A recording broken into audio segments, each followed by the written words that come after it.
पहाटे इकडे यायला निघालो त्यावेळेस ही दुःखद वार्ता माझ्या कानावर आली आणि एकंदरीतच सुरेशभाईंचा सुरुवातीपासूनचा काळ म्हणजे आम्ही ज्युनियर होतो, परंतु ज्या प्रकारे त्यांनी राजकीय क्षेत्रामध्ये पदार्पण केलं आणि अतिशय एक साधा कार्यकर्ता आणि त्याच्यातून इच्छाशक्तीच्या जोरावर, राजकीय इच्छाशक्तीच्या जोरावर आदरणीय पवार साहेबांनी सुरुवातीच्या काळामध्ये त्यांना पूर्णपणे सहकार्य केलं. मला आठवतंय की राज्यसभेची निवडणूक होती, तेव्हा राष्ट्रवादी नव्हती, समाजवादी काँग्रेस पार्टी होती, अतिशय मर्यादित आमदार होते आणि त्या आमदारांच्या मध्ये सुरेशभाईंना साहेबांनी तिकीट दिलं आणि निवडून आणलं आणि पहिले ते राज्यसभेचे खासदार झाले.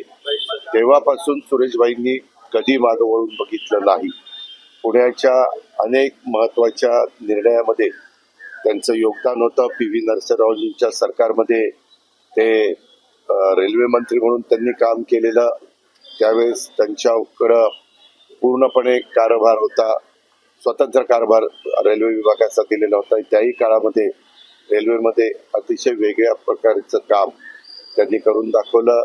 पुण्याच्या पण एकंदरीत वाटचालीमध्ये पुण्याची मॅरेथॉन असेल, पुण्याचं आपलं गणेश फेस्टिवल असेल, पुण्यामध्ये आपल्या म्हाळुंगी बालेवाडीच्या परिसरामध्ये जे क्रीडा संकुल उभं राहिलेलं त्या संदर्भातले कामं असतील, असे अनेक प्रश्न साहेबांच्या मागं लागून दिल्लीमध्ये पण ते ज्यावेळेस गेले, दिल्लीमध्ये देखील गेल्यानंतर त्यांनी एक स्वतःचा वेगळा ठसा हा उमटवण्याचं काम केलं आणि सगळ्यांची अतिशय जवळचे असे संबंध त्यांनी निर्माण केलेले होते. परंतु अलीकडच्या काळामध्ये ते वयोमानाप्रमाणे बऱ्याचदा आजारी असायचे आणि मध्ये माझा शेवटचा एक कार्यक्रम झाला, तो जे गणेश फेस्टिवल मागे होतं, त्या कार्यक्रमाला मी गेलो होतो. तेव्हा काही उल्लेख मी मागच्या गोष्टीचा करून दिलेला होता. त्यावेळेस मीराबाबी आणि यांनी पण त्याच्याबद्दल मला बोललेल्या होत्या आणि काळाच्या नियतीच्या पुढं तुमचं माझं कोणाचं काही चालत नाही.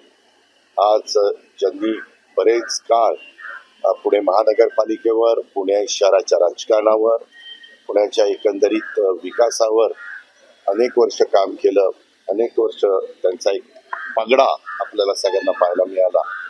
ती व्यक्ती आज आपल्याला सोडून गेलेली आहे. मी व्यक्तिशः माझ्या वतीनं, आमच्या परिवाराच्या वतीनं, राष्ट्रवादी काँग्रेस पक्षाच्या वतीनं, माझ्या महाराष्ट्राच्या 13 कोटी जनतेच्या वतीनं त्यांना भावपूर्ण श्रद्धांजली अर्पण करतो. दादा, लाडकी बहिणीचा 11 ठीक आहे, म्हणजे तब्येत कमी करणारे एखाद्याची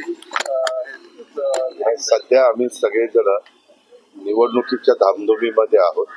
त्याच्यामुळं तुम्ही जो प्रश्न विचारला त्याच्याबद्दलची कुठली चर्चा पण नाही, काही नाही.